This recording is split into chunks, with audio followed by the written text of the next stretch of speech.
There's my house way up on the hill.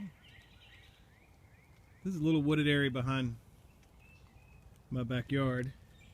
It's a little creek, which is really cool. It's an offshoot of Reedy Fork Creek. But it makes you wonder how old this creek is. It's not man-made, it's natural.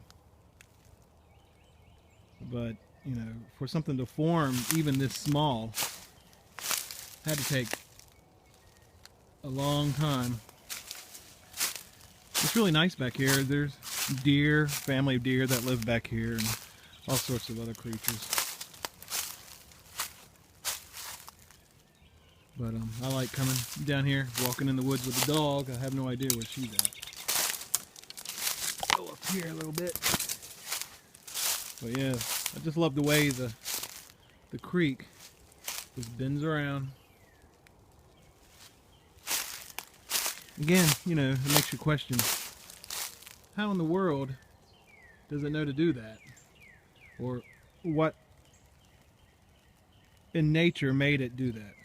Anyway, that's just me.